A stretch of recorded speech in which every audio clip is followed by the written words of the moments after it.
დაინტერესებული ხართ ქალთა ფონდის საქართველოში პროექტის განაცხადის შემოტანით. მაშინ ამ ვიდეო გზამკვლევით გაიგებთ. რამდენი პროგრამა აქვს ფონდს? როდის ცხადდება? რა მოთხოვნებს უნდა აკმაყოფილებდეთ? როგორ შევადგინოთ ბიუჯეტი?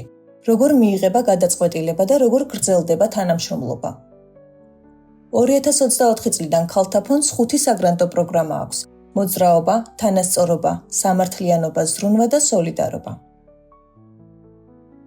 საგრანტო განცხადების მიღება წელიწადში რამდენჯერმე ცხადდება ქალთა ფონდის ვებგვერდზე, Facebook-ის გვერდსა და JobsG-ზე.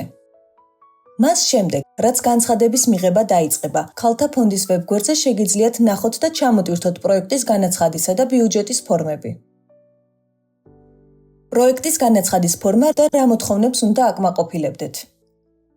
პროექტის განაცხადი 5 ძირითადი ნაწილისგან შედგება. ქალთა ფონდში პროექტის განაცხადის შემოტანა შეუძლიათ როგორც ქალთა ორგანიზაციებს, რომლებიც რეგისტრირებული არიან საქართველოში, ასევე არარეგისტრირებულ საინიციატივო ჯგუფებსა და ინდივიდებს, რომლებიც კონკრეტული იდეის განსახორციელებლად გაერთიანდნენ. საკონტაქტო ინფორმაციაში უთითებთ თქვენს ორგანიზაციას ან საინიციატივო ჯგუფზე დეტალურ ინფორმაციას. სახელი, მაგალითად არასამთავრობო ორგანიზაცია, ქალების ხმა კეთილდღეობისთვის. ორგანიზაციის სტატუსში უთითებთ თქვენი ორგანიზაციის იურიდიულ სტატუსს, ააიბ არასამეწარმეო იურიდიული პირი, ან საინიციატივო ჯგუფი. ორგანიზაციის რეგისტრაციის ადგილი და საიდენტიფიკაციო კოდი, მაგალითად, ალუბლების ქუჩა, ზუგდიდი. იმ შემთხვევაში, თუ ორგანიზაციას ან საინიციატივო ჯგუფს არ აქვს კონკრეტული მისამართი, შეგიძლიათ მიუთითოთ ის ქალაქი და მუნიციპალიტეტი, სადაც ძირითადად საქმიანობს თქვენი გაერთიანება. საკონტაქტო პირის გრაფაში ივსება პროექტის განცხადებლის სახელი, გვარი, თანამდებობა, ელფოსტა და ტელეფონის ნომერი. განსაკუთრებით მნიშვნელოვანია აქ მიუთითოთ მოქმედი ელფოსტა და ტელეფონი, რადგან დაფინანსების შემთხვევაში პროექტის მიმდინარეობისას ქალთა ფონდი ამ ნომერს და ელფოსტას გამოიყენებს თქვენთან დასაკავშირებლად. ორგანიზაციის შესახებ ინფორმაციის გრაფაში უთითებთ თქვენი ორგანიზაციის ან საინიციატივო ჯგუფის მიზანსა და მისიას, თუ რამ გაგაერთიანათ მისი წევრები. ასევე აღწერთ ორგანიზაციის გამოცდილებას, თუ რა ცოდნა გაქვთ გენდერული საკითხების შესახებ და მასთან დაკავშირებულ რომელ კონკრეტულ თემაზე გიმუშავიათ. სურვილის შემთხვევაში შეგიძლიათ მიუთითოთ განხორციელებული პროექტებიც, თარიღისა და დონორი ორგანიზაციის ჩათვლით. იმისათვის, რომ პროექტის მკითხველმა უკეთ გაგიცნოთ, ამ ნაწილში მნიშვნელოვანია მიუთითოთ, ვისგან შედგება თქვენი ორგანიზაცია ან ჯგუფი, რა როლები აქვთ თქვენი გუნდის წევრებს და როგორ მიიღება გადაწყვეტილებები, ვინ არიან დამფუძნებლები და როგორია ორგანიზაციის წლიური ბიუჯეტი. ახლა კი პროექტის წერაზე გადავიდეთ. მას შემდეგ, რაც სათაურსა და განხორციელების ვადებს მიუთითებთ, იწყებთ იმ პრობლემის აღწერას, რომლის საპასუხოდაც შეიქმნა თქვენი პროექტი, რა კონტექსტში წარმოიშვა ეს პრობლემა და რა გავლენას ახდენს თქვენს სამიზნე ჯგუფზე, რომლის სასარგებლოთაც აპირებთ მოქმედებას. შემდეგ აღწერთ თუ როგორ და რა მეთოდებით აპირებთ აღწერილი პრობლემის გადაჭრას, ვინ იქნება ჩართული ამ მიზნის განხორციელებაში, როგორც თქვენი გუნდიდან, ისე გარე ექსპერტებიდან, ასეთის არსებობის შემთხვევაში. შემდეგ ვუთითებთ ჩვენს კონკრეტულ სამიზნე ჯგუფს, ვის სასარგებლოთაც შეიქმნა ეს პროექტი. რამდენიმე სამიზნე ჯგუფის შემთხვევაში მნიშვნელოვანია პროექტის განაცხადში ნაცვლად ჩანდეს, თუ რომელი საქმიანობა რომელი ჯგუფისთვისაა განკუთვნილი და თუ მათ წინასწარ არ ვიცნობთ, რა საკომუნიკაციო არხებით ვაპირებთ მათთან დაკავშირებას. ასევე რა ფორმით იქნებიან ჩართული სამიზნე ჯგუფები ჩვენს საქმიანობაში. შემდეგ მოკლედ ავხსნათ მოსალოდნელ შედეგებსა და რისკებს, გრძელვადიან შედეგებს, საქმიანობის დროში განაწილების გეგმას და ერთი აბზაცით შევაჯამებთ განაცხადში წარმოდგენილ პროექტს.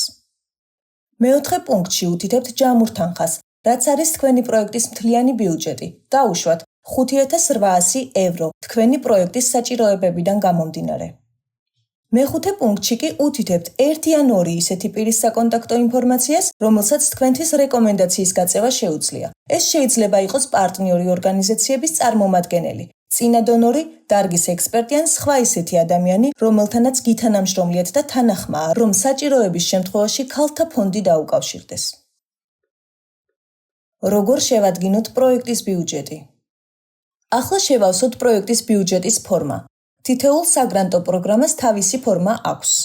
მნიშვნელოვანია ის ფორმა გამოიყენოთ, რომელიც იმ კონკრეტული პროგრამის ბოლოშია მითითებული, რომელშიც შემოგაქვთ განაცხადი.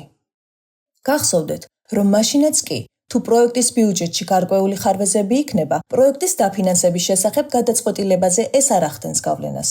საჭიროების შემთხვევაში ჩვენ დაგიკავშირდებით და ერთად მოვახდენთ საჭირო შესწორებებს. განაცხადის შემოტანისას სავარაუდო ხარჯები ივსება იმ ვალუტაში, რა ვალუტაც მითითებულია თავად ფორმაში. აპლიკანტის გასწვრივ იწერება თქვენი ორგანიზაციის ან საინიციატივო ჯგუფის სახელი, ხოლო პროექტის სათაურის გასწვრივ თქვენი პროექტის სათაური. მთლიანი ბიუჯეტი დაყოფილია 4 ნაწილად. პირველ ნაწილში იწერება პროექტის განხორციელებაში, ადმინისტრირებაში ჩართული ადამიანების ხელფასები, რაც მთლიანი ბიუჯეტის 30%-ს მოიცავს. ბიუჯეტის მეორე ნაწილზე, ანუ აქტივობებზე, მოდის თქვენი პროექტის მთლიანი თანხის ყველაზე დიდი ნაწილი, მინიმუმ 55%. აქ ვწერთ აქტივობებისთვის განკუთვნილ ხარჯებს. მაგალითად, ფასილიტატორის ჰონორარი, შეხვედრის სივრცის ქირა, ტრანსპორტირების ხარჯები და სხვა. ჩვენი რჩევაა, ბიუჯეტის ეს ნაწილები გააერთიანოთ მსხვილ ჯგუფებად, ნაცვლად ცალ-ცალკე დაშლისა. მაგალითად, ნაცვლად იმისა, რომ სათითაო ხაზში გავწეროთ შეხვედრის ყველა ხარჯი, მონაწილეთა ტრანსპორტირება, შეხვედრის სივრცის ქირა, ლანჩი და სხვა, შევკრიბოთ ყველა აღნიშნული პუნქტი და დავასათაუროთ საერთო სახელით. მაგალითად, შეხვედრა შრომით უფლებებზე 1400 ლარი. ეს საშუალებას მოგცემთ ადვილად გადაანაწილოთ ერთი აქტივობისთვის გამოყოფილი თანხა სხვადასხვა კომპონენტზე. თუ აღმოჩნდება, რომ მონაწილეთა ტრანსპორტირებისთვის მეტი თანხა გჭირდებათ, ხოლო ბლოკნოტების შესაძენად ნაკლები, ამისათვის არ დაგჭირდებათ დონორთან შეთანხმება და ბიუჯეტის ცვლილება, რაც მეტი მოქნილობის საშუალებას იძლევა. პროექტის მესამე ნაწილში ვუთითებთ საოფისე ხარჯებს. მაგალითად, ეს შეიძლება იყოს ოფისის ქირა, კომუნალური გადასახადები, საკანცელარიო ნივთები და სხვა. საოფისე ხარჯების რაოდენობა არ უნდა აღემატებოდეს მთლიანი თანხის 8%-ს. და ბოლოს, მეოთხე ნაწილში იწერება სხვა დამატებითი ხარჯები, როგორიცაა ბანკის საკომისიო, დამსაქმებლის წილი, საპენსიო გადასახადი და პროექტის ფინანსური აუდიტის ხარჯები. ბოლო ორი ეხება მხოლოდ ორგანიზაციებს. საგრანტო კონკურსის აღწერაში მითითებული იქნება აუდიტის ხარჯისთვის გამოყოფილი პროცენტული ზღვარი. თუ აღნიშნულზე არ არის ინფორმაცია განაცხადის ფორმაში, ნიშნავს, რომ აუდიტის ხარჯი საერთოდ არ უნდა ასახოთ ბიუჯეტში.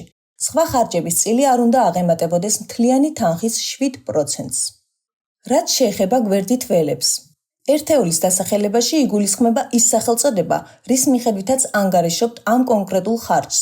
მაგალითად, პროექტის თანამშრომლის ხელფასის შემთხვევაში ერთეულის დასახელებაში ჩაიწერება თვე, რადგან მის ხელფასს ვითვლით თვის ჭრილში, ხოლო ბროშურის ბეჭდის ხაზში ერთეულის დასახელება შეიძლება იყოს ცალი, რადგან ცალობით ვანგარიშობთ მის ფასს. ერთეულის რაოდენობაში ბუნებრივია ვუთითებთ იმ რიცხვს, რა რაოდენობაც გვჭირდება. ხელფასის შემთხვევაში რამდენი თვითაც ვქირავთ კონკრეტულ ადამიანს, ხოლო ბროშურის მაგალითზე რა რაოდენობის დაბეჭდაც გვსურს. ერთეულის ღირებულების სვეტში ვწერთ თითოეული ერთეულის ფასს. მაგალითად, ხელფასის შემთხვევაში ერთი თვის ანაზღაურებას, ხოლო ბროშურის შემთხვევაში ერთი ცალის ბეჭდის ფასს. ბოლო სვეტში ჩასმული ფორმულა ავტომატურად დაგითვლის ამ კომპონენტისთვის საჭირო ჯამურ თანხას. მას შემდეგ, რაც პროექტის განაცხადისა და ბიუჯეტის ფორმებში ავსებთ, ორივე დოკუმენტი უნდა გამოაგზავნოთ ელექტრონულ მისამართზე. Grants მეილის ნიშანი womenfundgeorgia.org. თუ განაცხადის გამოგზავნამდე რამე კითხვა გაგიჩნდებათ, შეგიძლიათ ამავე მეილზე მოგწეროთ. განაცხადის გამოგზავნის შემდეგ ავტომატურ რეჟიმში მიიღებთ შეტყობინებას, რომ თქვენი განაცხადი მიღებულია, ხოლო იმ შემთხვევაში, თუ ავტომატური შეტყობინება არ მიიღეთ, შეგიძლიათ დაგვიკავშირდეთ ნომერზე 03223999998. რა პროცედურას გადის შემოსული პროექტების შერჩევამდე, როგორ მიიღება გადაწყვეტილება? ყველა შემოსული განაცხადი სპეციალურ ბაზაში რეგისტრირდება და განსახილველად ეგზავნება მრჩეველთა საბჭოს. საბჭო დამოუკიდებელი წევრებისგან შედგება და აერთიანებს სხვადასხვა დარგის სპეციალისტებსა და ფემინისტ აქტივისტებს. საბჭოს წევრებს პროექტების გასაცნობად და გადაწყვეტილების მისაღებად 2-3 კვირა აქვთ. გადაწყვეტილების მიღება 2 ეტაპს მოიცავს. პირველ ეტაპზე განაცხადები ფასდება წინასწარ შემუშავებული კრიტერიუმების მიხედვით, ხოლო მეორე ეტაპზე მრჩეველთა საბჭო განხილვისთვის იკრიბება. საბოლოო შედეგების მიღებისას ქალთა ფონდი შერჩეული პროექტების წარმდგენებს უკავშირდება და ფორმდება ხელშეკრულება. ხოლო უარყოფითი პასუხის შემთხვევაში თქვენ ასევე იღებთ შესაბამის შეტყობინებას. როგორ გრძელდება ფონდთან თანამშრომლობა? ხელშეკრულების გაფორმების შემდეგ იწყება პროექტზე მუშაობა. ამავე დროს ფონდი გიტარებთ ფინანსურ კონსულტაციას, რათა ეფექტურად აღრიცხოთ ხარჯები. პროექტის მიმდინარეობისას ქალთა ფონდის მონიტორინგისა და შეფასების მენეჯერი პერიოდულად გიკავშირდებათ და ინტერესდება როგორც პროგრესით, ისე შემხვედრი სირთულეებით, რათა პოტენციურად მათი აღმოფხვრვის გზები შემოგთავაზოთ. პროექტის დასასრულს ივსება ნარატიული და ფინანსური ანგარიში. ზოგ საგრანტო პროგრამაში კი გათვალისწინებულია ფინანსური აუდიტის ჩატარებაც. იმის შესახებ, თუ როგორ წარვადგინოთ ნარატიული და ფინანსური ანგარიშები, მომდევნო ვიდეოებში იხილავთ.